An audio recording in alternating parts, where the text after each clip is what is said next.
Hello बच्चों, कैसे हैं आप सब। आपके अपने यूट्यूब चैनल कार्बन केमिस्ट्री में आपका स्वागत है। और मैं चंदन कुमार रोशन आप सभी के लिए 12 का पहला चैप्टर सॉलिड स्टेट से 90 ऑब्जेक्टिव क्वेश्चंस लेकर के आया हूं। तो हम लोग स्टार्ट करते हैं। चलिए, तो सबसे पहला क्वेश्चन जो है इस चैप्टर का यह है कि एफसीसी घनीय कोष्ठक में हर फलक केंद्र में उपस्थित परमाणु के कोष्ठक में साझा होता है। चलिए, तो एक जो आपका फलक केंद्रित एकक सेल होता है, अगर कोई परमाणु फलक पर है तो उसका आधा हिस्सा अंदर होता है और आधा हिस्सा बाहर होता है। तो जब एक फलक पर होगा तो दो फलकों में आधा आधा बट जाएगा। तो एक एकक सेल में जब आधा है तो दूसरे एकक सेल में आधा होगा, इसलिए दो एकक सेल में फलक केंद्रित पाया जाने वाला जो परमाणु है वह दो एकक सेल में पाया जाता है। चलिए, अब दूसरा क्वेश्चन है कि निम्नलिखित में कौन अक्रिस्टलीय ठोस पदार्थ है। तो जो अक्रिस्टलीय ठोस पदार्थ है वह आप सभी लोग जानते हैं कि अक्रिस्टलीय पदार्थ आपका होता है कांच। कांच अक्रिस्टलीय होता है क्योंकि वह अधिक दिनों तक उसका बीच का हिस्सा मोटा हो जाता है और किनारे का हिस्सा पतला होता है। क्रोम, एलम, ग्रेफाइट और सिलिकॉन कार्बाइड क्रिस्टलीय ठोस के एग्जाम्पल होते हैं। अब इसके बाद क्वेश्चन नंबर 3 है, जिसका नाम क्वेश्चन है मूल क्रिस्टल तंत्रों की संख्या होती है। तो आप सभी लोग पढ़े हैं कि जो मूल क्रिस्टल तंत्र होता है उसकी संख्या 7 होती है। चलिए, तो 7 होती है और एनसीईआरटी बुक में बहुत ही अच्छे ढंग से इसका चित्र बना करके भी बताया गया है कि इसका जो मूल क्रिस्टल तंत्र होता है वह उसका संख्या 7 होता है। नेक्स्ट क्वेश्चन की तरफ बढ़ेंगे तो जो नेक्स्ट क्वेश्चन है आपका, क्रिस्टल तंत्र ए बी में निम्नलिखित में से किस क्रिस्टल तंत्र में ए बी सी बराबर है और अल्फा बीटा गामा बराबर है 90 डिग्री के। तो यह जो पैरामीटर दिए गए हैं यह आपका सबसे पहला क्रिस्टल तंत्र है घनाकार, जिसमें किनारा की लंबाई भी बराबर होती है और उसका कोण भी 90 डिग्री होता है। इस प्रकार से आप देख सकते हैं इसका डायग्राम होता है एकक सेल का घनाकार। इसमें सभी किनारा बराबर है और सभी कोण 90 डिग्री के होते हैं। चलिए, नेक्स्ट क्वेश्चन आपके सामने है 5 नंबर, बीसीसी इकाई सेल में मुक्त खाली जगह का प्रतिशत है। तो जो बीसीसी इकाई सेल होता है उसमें 68% भरे होते हैं और 32% खाली होते हैं। तो ये जो हमने टूल बॉक्स आपको बताया था, या आप अगर इसको अधिक जानकारी लेना चाहते हैं तो हमारे जो लेक्चर्स हैं, जो वीडियोज़ हैं सॉलिड स्टेट का, पैकिंग एफिशिएंसी का, उस पर जा कर के आप काफ़ी डिटेल से देख सकते हैं। इसके बाद आगे है नेक्स्ट क्वेश्चन है क्वेश्चन नंबर 6, घनाकार क्रिस्टल में ब्रेवस जालकों की संख्या कितनी होती है। तो देखिए कि मूल क्रिस्टल तंत्र की संख्या 7 होती है और उसी के आधार पर जब एकक सेल के आधार पर इसका वर्गीकरण ब्रेवियस नामक वैज्ञानिक ने किया था तो उसकी संख्या 14 हो जाती है। तो एनसीईआरटी में चित्र बना करके इसको बताया गया है। नेक्स्ट क्वेश्चन है क्वेश्चन नंबर 7, किसी धातु की षटभुजीय सीमित पैकिंग संरचना में धातु की समन्वय संख्या होती है। तो षटभुजीय में क्या होता है कि अगर कोई परमाणु है तो उस परमाणु के पास अगल बगल में 6 परमाणु उस परमाणु को ग्रहण किए हुए हैं, घेरे हुए हैं। तो इस तरह से उस परमाणु के पास 6 परमाणु एक परत में है, उसके ऊपर वाले परत में 3 परमाणु है और उसके नीचे वाले परत में भी आपका 3 परमाणु है, लेकिन उसकी संरचना विपरीत होती है। तो इस तरह से एक परमाणु जो यहाँ पर है, यहाँ पर इसको 6 परमाणु घेर रखे हैं और यहाँ पर यह जो है ऊपर से 3 और नीचे से 3, तो 6 और 3 9 और 3 12। तो इसलिए यह आपका आंसर चला जाएगा इसका क्वेश्चन नंबर 7 का 12। चलिए, हम लोग आगे बढ़ते हैं क्वेश्चन नंबर 8 की तरफ।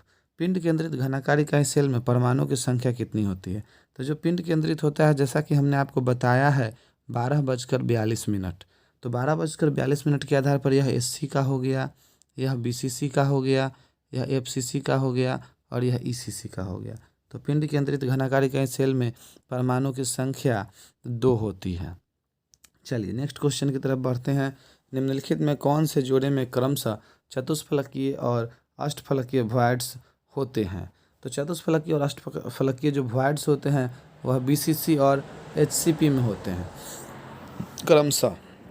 चलिए, नेक्स्ट क्वेश्चन की तरफ बढ़ते हैं। क्रिस्टलीय ठोस के लिए सरल इकाई सेल, पिंड केंद्रित इकाई सेल एवं फलक केंद्रित इकाई सेल में प्रभावी परमाणु संख्या कितनी होती है। जैसा कि अब हमने पिछले क्वेश्चंस में भी डिस्कस किया था 12:42। तो इसके आधार पर आप देख सकते हैं यह आपका सिंपल यूनिट सेल का है, यह आपका बीसीसी का है, यह आपका एफसीसी का है और यह आपका ईसीसी का है। तो यहाँ पर आप देख सकते हैं, कहता है कि सरल इकाई सेल, तो सरल इकाई सेल में कितना है 1 है। फिर उसके बाद कहता है पिंड केंद्रित, तो पिंड केंद्रित में कितना है बॉडी सेंटर्ड में 2 है। फिर उसके बाद कहता है फेस सेंटर्ड में, तो ये आपका हो जाएगा फलक केंद्रित में 4 होता है। तो इस तरह से यह आपका इस क्वेश्चन का आंसर हो गया आपका डी। नेक्स्ट क्वेश्चन 11 की तरफ बढ़ते हैं। 11 नंबर क्वेश्चन में कहता है इकाई सेल के लिए घनत्वों का बढ़ता हुआ क्रम है। देखिए इकाई सेल में बढ़ता हुआ क्रम है, तो जिसका प्रतिशत मात्रा कम होगा वह सबसे पहले होगा। जैसे सबसे पहले आप जान लीजिए कि 52.34% सामान्य एकक सेल का होता है, और उसके बाद बीसीसी का होता है जो 68% होता है। फिर आपका एफसीसी का होता है जो आपका 74% होता है। तो सबसे कम इसका है, उससे ज़्यादा 68% बीसीसी का है, और फलक केंद्रित का 74% है। तो ये आपका 11 नंबर का ए आंसर हो जाता है। आगे बढ़ते हैं क्वेश्चन नंबर 12 की तरफ। NaCl CaCl तथा ZnS में धनायन एवं ऋणायन का समन्वय संख्या क्रमशः है। तो जैसा कि NaCl का जो स्ट्रक्चर आप लोग NCERT बुक में पढ़े हैं, तो उसमें आपका फेस सेंटर्ड इसका स्ट्रक्चर होता है। तो जो एक परमाणु होते हैं वह 6 परमाणुओं से घिरे होते हैं। तो NaCl का 6 हो जाएगा। CaCl का BCC होता है स्ट्रक्चर, जिसके कारण से यह आपका 8 हो जाता है, और ZnS का 4 हो जाता है, क्योंकि इसका फेस सेंटर्ड इसका स्ट्रक्चर है। तो ये आपका बी आंसर चला जाएगा 12 नंबर का। नेक्स्ट क्वेश्चन है 13 नंबर। एनायन वैकेंसी में फंसे हुए इलेक्ट्रॉन को कहते हैं। देखिए जब किसी आयनिक क्रिस्टल से कोई ऋण आयन अपना स्थान छोड़कर बाहर चला जाता है और उसके कारण कोई मुक्त इलेक्ट्रॉन आ जाता है, जिससे क्रिस्टल का रंग बदल जाता है। और क्रिस्टल का रंग बदलने के लिए एक वर्ड है फार्बेनजेंटर। तो फार्बेनजेंटर एक जर्मन शब्द है जिसका मतलब होता है रंग बदलना। तो 13 नंबर का आंसर हो जाएगा एफ केंद्र दोष, एफ सेंटर डिफेक्ट। अब नेक्स्ट क्वेश्चन आ गया कि एफ सेंटर युक्त क्रिस्टल होते हैं। तो जो एफ सेंटर क्रिस्टल होते हैं उसमें कलर की प्रॉपर्टीज़ भी होती है, वह पैरामैग्नेटिक भी होते हैं, और जब विद्युतीय गुण की बात करते हैं तो वह एन टाइप के भी होते हैं। इस तरह से अब ए बी ऑप्शन के बाद सी ऑप्शन है निश्चित द्विध्रुव आघूर्ण युक्त है। तो द्विध्रुव आघूर्ण का भी लक्षण एफ सेंटर में पाया जाता है, क्योंकि यह आयनिक होते हैं। इसी कारण से 14 नंबर का आंसर आपका डी चला जाएगा। नेक्स्ट क्वेश्चन है क्वेश्चन नंबर 15। ताप वृद्धि के साथ किसकी विद्युत चालकता में कमी आती है। जैसा कि आप जानते हैं कि तापमान जब बढ़ता है तो तापमान बढ़ने से जो इलेक्ट्रॉन है वह जहाँ का तहाँ रुक जाता है, जिसके कारण धातु यानी कि चालक की चालकता में कमी आ जाती है। यही अगर क्वेश्चन रहता है कि चालक की चालकता में वृद्धि हो जाती है तो इसका आंसर अर्धचालक जाना चाहिए, क्योंकि अर्धचालक में तापमान बढ़ाने पर उसकी चालकता बढ़ जाती है। तो ये आपका 15 नंबर का आंसर ए हो जाएगा धातु। नेक्स्ट क्वेश्चन है 16 नंबर। शॉटकी दोष के कारण ठोस का घनत्व घट जाता है। क्यों घट जाता है? क्योंकि शॉटकी दोष में समान संख्या में धनायन और ऋणायन अपना स्थान छोड़ करके बाहर चले जाते हैं, जिसके कारण शॉटकी दोष के कारण ठोस का घनत्व घट जाता है। NaCl क्रिस्टल की संरचना कैसी होती है? NaCl क्रिस्टल की संरचना FCC होती है। जैसा कि हमने आपको बताया है कि NaCl की संरचना FCC होती है, KCl की संरचना भी FCC होती है, और इसके अलावा जो आपका फेस सेंटर्ड होता है यह इसका आंसर चला जाता है। तो NaCl की जो क्रिस्टल की संरचना होती है वह फलक केंद्रित होती है, इसलिए इसका आंसर फलक केंद्रित हो जाएगा। नेक्स्ट क्वेश्चन है किसी क्रिस्टल की दो समांतर तलों के मिलर निर्देशांक होते हैं। दो समान तलों के बीच का जो मिलर निर्देशांक होता है वह आपका किस तरह का होता है? समान होता है। तो इस तरह से दो समान तलों के बीच की दूरी को जब हम निकालते हैं तो इस तरह का जो आपका होता है वह मिलर निर्देशांक के बीच का जो दो तल का दूरी होता है वह समान होता है, निर्देशांक होता है। नेक्स्ट क्वेश्चन है क्वेश्चन नंबर 19। किस प्रकार के क्रिस्टल में ब्रेवस जालकों की संख्या सबसे अधिक होती है? तो यह आपका अंग्रेजी वर्ड है ऑर्थोरोम्बिक, और हिंदी में इसे विषम लंबाक्ष भी कहा जाता है। 20 नंबर क्वेश्चन है निम्नलिखित में कौन सा गुण क्रिस्टलीय ठोस पदार्थ का नहीं है? तो देखिए कि क्रिस्टलीय ठोस पदार्थ का गुण नहीं है। पहला ऑप्शन कहता है विभिन्न दिशाओं में समान गुण होना। देखिए विभिन्न दिशाओं में अगर समान गुण हो जाएगा तो यह अक्रिस्टलीय हो जाएगा। तो इसके कारण यह आपका क्रिस्टलीय ठोस का पदार्थ का गुण नहीं है, विभिन्न दिशाओं में समान गुण होना, सुस्पष्ट द्रव्यमानांक तो होता ही है, उच्च अंतराण्विक बल भी होता है, निश्चित ज्यामितीय आकृति भी होता है। तो ये तीनों है लेकिन ये नहीं है। तो यह आपका नेक्स्ट क्वेश्चन की तरफ बढ़ते हैं। क्वेश्चन नंबर 21, ए और बी तत्वों के बने एक यौगिक की संरचना घनाकार है। ए परमाणु घन के कोनों पर है और बी परमाणु घन के फलकों पर है। जैसा कि हम लोगों ने एक ट्रिक पढ़ा है जिसका नाम है 11:33, और इस 11:33 के आधार पर ही आप इसका आंसर काफ़ी आसानी से, अगर यह कोना पर है तो ए हो जाएगा और यह फलक पर है तो यह आपका 3 हो जाएगा। तो इसका आंसर ए भी 3 जाएगा। अधिक जानकारी के लिए आप हमारे लेक्चर वीडियो को देख सकते हैं, उसमें काफ़ी डिटेल से बताया गया है यौगिक का सूत्र किस तरह से निकाला जाता है। क्वेश्चन नंबर 22 में है, सदृश परमाणु वाली एक फलक के घनाकार इकाई में चतुष्फलकीय रिक्तियों की संख्या होती है।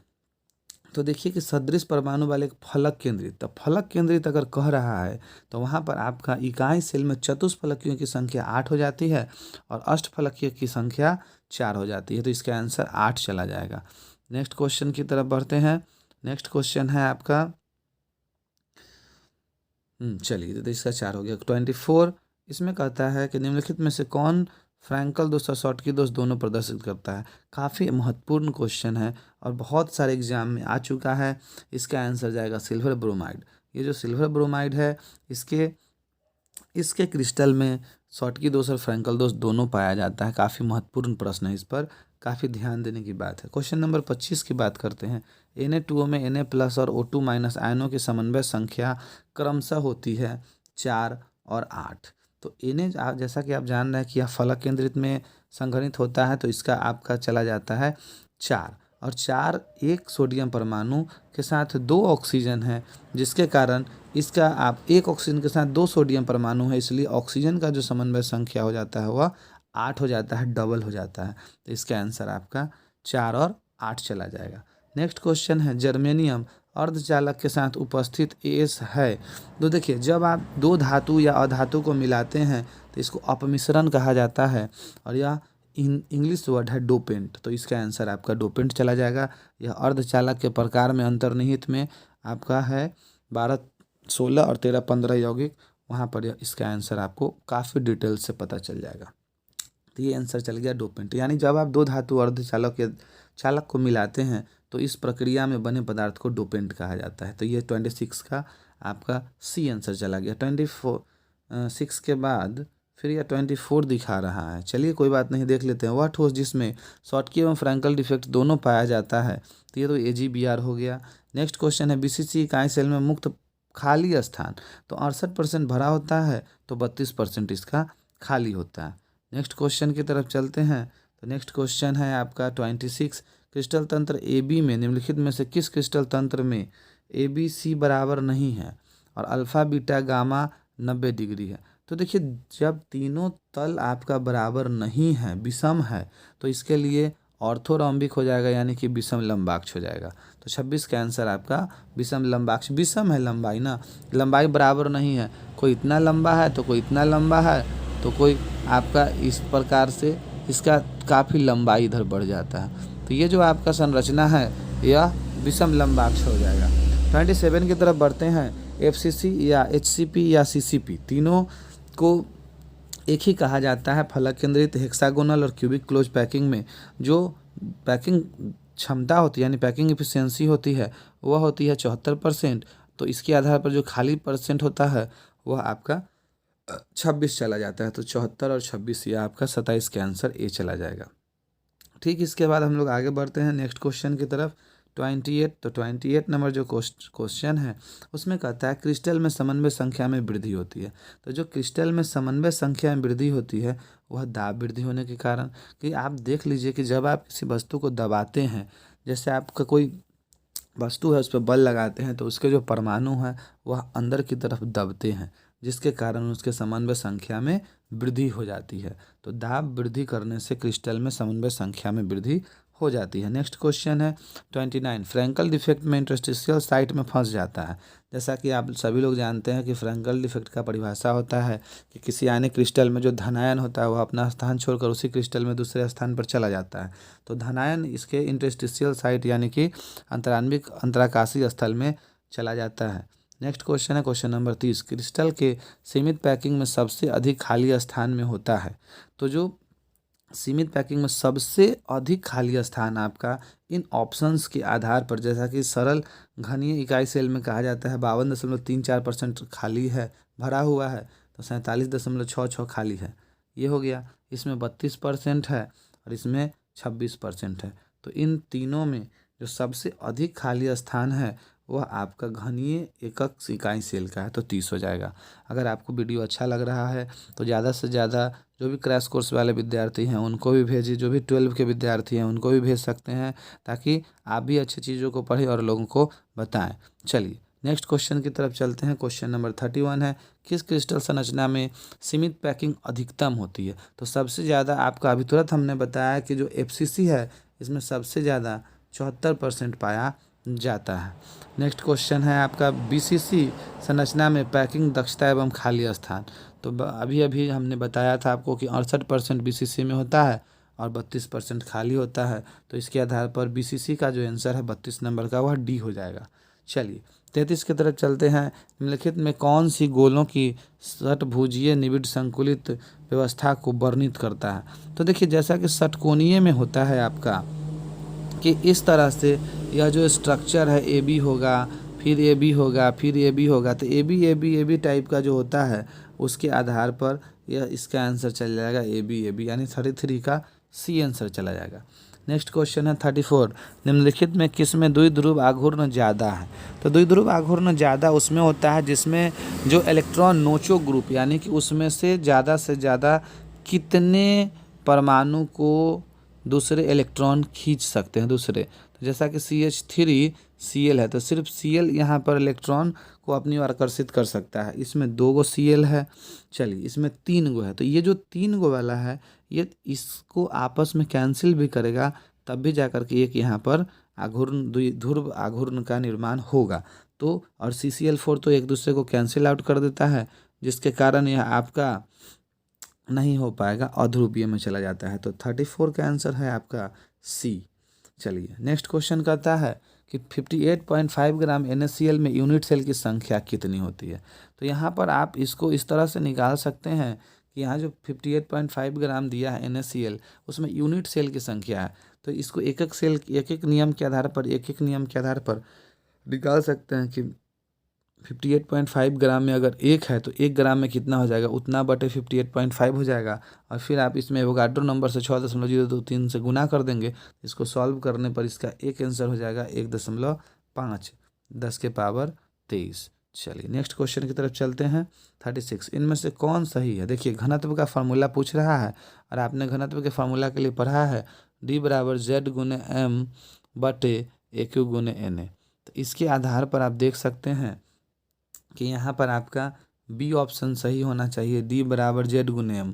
तो M तो है लेकिन Z मतलब जो परमाणु की संख्या है उसको यहाँ पर N से डिनोट किया गया है और नीचे AQ है और Na है, तो इसलिए 36 का आपका B आंसर चला जाएगा।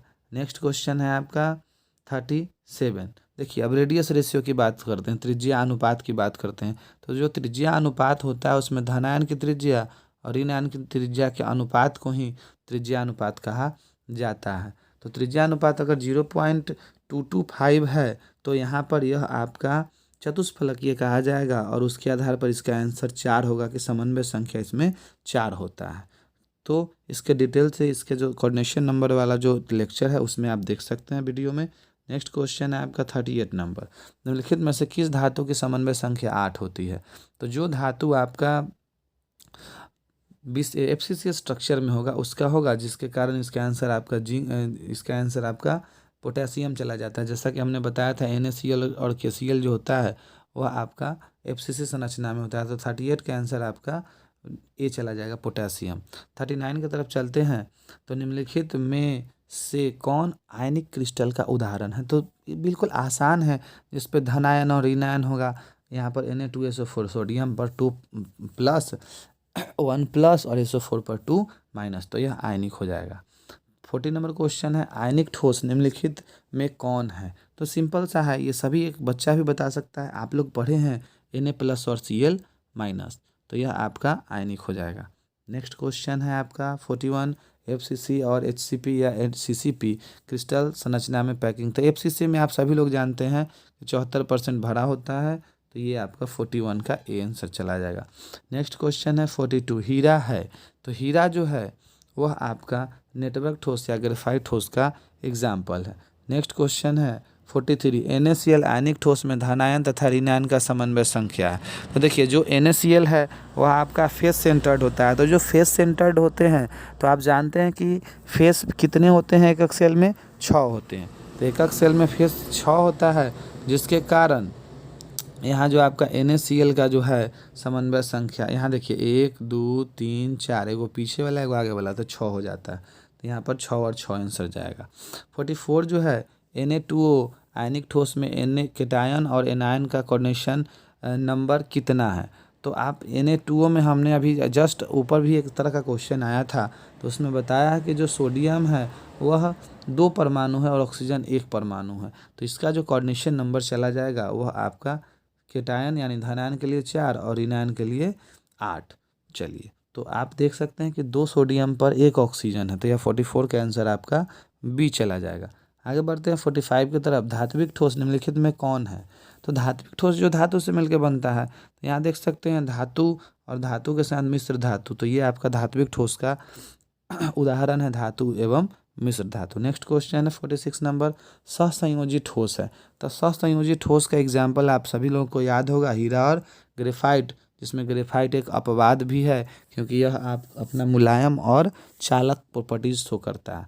47 नंबर जो क्वेश्चन है वह है, फेरी चुंबकीय ठोस पदार्थ में असमान संख्या में पैरेलल एंड एंटी पैरेलल चुंबकीय द्विध्रुवन होते हैं, वह पदार्थ कौन सा है। तो इसका आंसर आपका चल जाएगा है मैग्नेटाइट Fe3O4। तो Fe3O4 जो है उसका जब संरचना हम बनाते हैं तो उसमें आपका यह करा असमान संख्या, अगर एगो ऊपर है तो एगो नीचे, फिर एगो ऊपर है फिर एगो नीचे, तो ये तो समान संख्या हो गया। अगर 2 गो ऊपर है तो एगो नीचे, फिर 2 गो ऊपर है तो एगो नीचे, तो अगर ये दोनों कैंसिल भी होता है तो ये आपका असमान संख्या में रहता है। तो इसी को बोलते हैं Fe3O4 का स्ट्रक्चर। NCERT बुक के सबसे लास्ट टॉपिक में यह दिया हुआ है। नेक्स्ट हम लोग चलते हैं 48 की तरफ। वैसा क्रिस्टल जिसमें यांत्रिक प्रतिबल द्वारा विकृति उत्पन्न होती है, जिससे आयन विस्थापन द्वारा विद्युत उत्पन्न होता है, इस घटना को हम लोग कहते हैं पीजो विद्युत प्रभाव। यह एक विशेष प्रकार का प्रभाव है, इसके अंतर्गत हम यांत्रिक बल के द्वारा उसमें विद्युतीय गुण उत्पन्न करने की चेष्टा करते हैं। नेक्स्ट क्वेश्चन है आपका शीशा। शीशा कहिए कांच कहिए, तो यह जो शीशा है कांच है, यह अतिशीतित द्रव होता है या अक्रिस्टलीय ठोस होता है। तो यह शीशा का अतिशीतित द्रव या अक्रिस्टलीय ठोस कहा जाता है, क्योंकि जो पुराना कांच होता है उसका बीच का हिस्सा मोटा हो जाता है और किनारा का हिस्सा पतला रहता है। यह आप समझ लीजिए कि पुराना सैलून में पुराना जो आईना होता है उसको हटा दिया जाता है इसी कारण से। चलिए नेक्स्ट क्वेश्चन है क्वेश्चन नंबर 50। एक यौगिक का क्रिस्टल तंत्र जिसमें एकक सेल बीमा ए जो कि 0.387 है, और फिर आपका आ जाता है बी सी और alpha beta gamma, alpha beta 90 और गामा आपका 120 डिग्री है। तो इसके आधार पर आप देख सकते हैं कि ए और बी का जो वैल्यू है वह बराबर है। तो ए बराबर बी है लेकिन सी बराबर नहीं है, ठीक है। और यहाँ पर अल्फ़ा बीटा तो 90 है और गामा आपका 120 है। तो जब यहाँ पर गामा 120 है और यह 2 लंबाई बराबर है और तीसरा लंबाई बराबर नहीं है, तो इसके कारण इसका आंसर चला जाएगा आपका षटकोणीय। हेक्सागोनल का स्ट्रक्चर आपका होता है, उसकी का आंसर है या इस तरीके का हेक्सागोनल बनाया जाता है। और उसमें आप इस तरीक़ा से देख सकते हैं, यहाँ पर जो एकक सेल है वह इस तरीके का होता है। तो इसका आंसर आपका 50 का बी चला जाएगा। काफ़ी डीपली क्वेश्चन है ना, यह अच्छे एग्जाम्स में पूछे जाते हैं।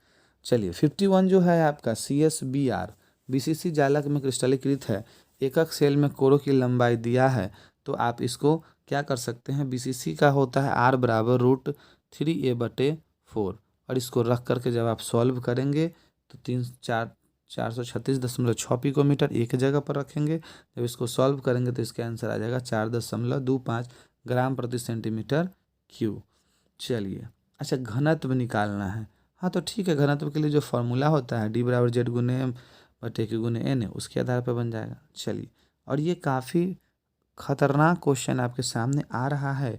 जो क्वेश्चन है आपका कि ब्रैग समीकरण क्या है। ब्रैग समीकरण दो तलों के बीच की दूरी ज्ञात की जाती है तो एन लेमडा बराबर 2d साइन थीटा कहा जाता है। तो एन लेमडा बराबर 2d साइन थीटा, यही आपका ब्रैग समीकरण है।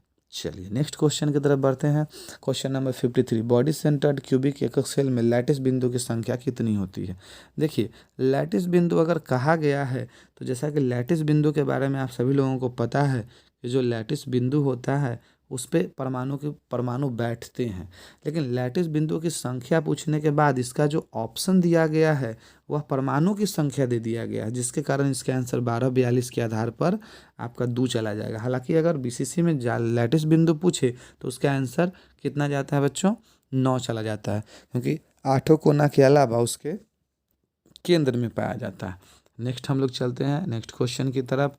सिंपल क्यूबिक यूनिट सेल में सामान्य एकक सेल में संकुलन क्षमता 52.34% होता है, 52.34%। तो यहाँ पर आपका 54 का सी आंसर चला जाएगा। 55 कहता है सोडियम जालक है, सोडियम क्लोराइड जालक है, Na+ और Cl-। तो ये सोडियम क्लोराइड जालक जो होता है वह अष्टफलकीय संरचना में होता है, FCC स्ट्रक्चर में होता है। चलिए नेक्स्ट क्वेश्चन की तरफ बढ़ते हैं हम लोग। जो हमारा नेक्स्ट क्वेश्चन है वह कहता है कि ठोस क्षारीय धातु हैलाइडो का रंग किसके कारण होता है। तो जो रंग बदलता है क्रिस्टल में वह F केंद्र दोष के कारण होता है। नेक्स्ट क्वेश्चन है पोटेशियम का क्रिस्टलन होता है। तो पोटेशियम क्लोराइड, जैसा कि अभी हम बता रहे हैं कि आपको NaCl KCl ये जो है ये दोनों आपका FCC होता है। तो पोटेशियम का क्रिस्टलीकरण FCC में होता है। 59 नंबर क्वेश्चन की तरफ बढ़ते हैं। 59 नंबर क्वेश्चन में कहता है कि निम्नलिखित में से किस में फ्रैंकल दोष पाया जाता है।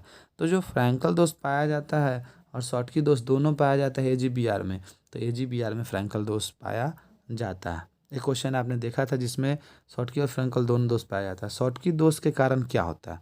तो जो शॉटकी दोष है, शॉटकी दोष के कारण जो होता है कि धनायन और ऋणायन दोनों अपना स्थान छोड़ करके क्रिस्टल के बाहर समान संख्या में चला जाता है, पेयर में चले जाते हैं, इसलिए 60 का आंसर हो जाएगा D।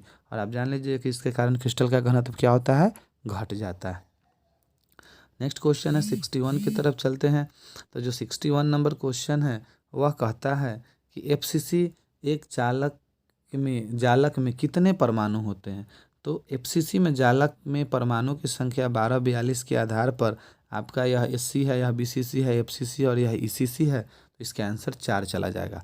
62 की तरफ चलते हैं। CHCl की संरचना किस तरीके की होती है। तो CHCl की संरचना आपका BCC होती है, बॉडी सेंटर्ड। चलिए तो NaCl का होता है FCC, KCl का होता है FCC और CHCl का होता है BCC। नेक्स्ट क्वेश्चन की तरफ चलते हैं। 63 नंबर क्वेश्चन है सरल घनीय एकक कोष्ठिका में उपस्थित परमाणु द्वारा कुल आयतन का घेरा हुआ आच्छादित फ्रैक्शन है। तो देखिए जो स्थान घेरा गया है उसका आंसर जाएगा आपका π/6। क्यों जाएगा क्योंकि यह जो फार्मूला है इस फार्मूला का यह किस तरह का रूप कह रहा है, आच्छादित फ्रैक्शन का रूप। तो फ्रैक्शन का रूप जो π/6 है, तो 6 से अगर आप भाग देंगे, 6 से 42 से अगर भाग देंगे आप तो जाकर के इसका उतना के बराबर आएगा, किसमें है यानी 52.34% के आसपास में इसका वैल्यू आ जाएगा π/6 का। तो पाई का वैल्यू आप यहाँ पर रख सकते हैं और सॉल्व कर देंगे तो इसका आंसर आपका π/6 चला जाएगा। नेक्स्ट क्वेश्चन है 64।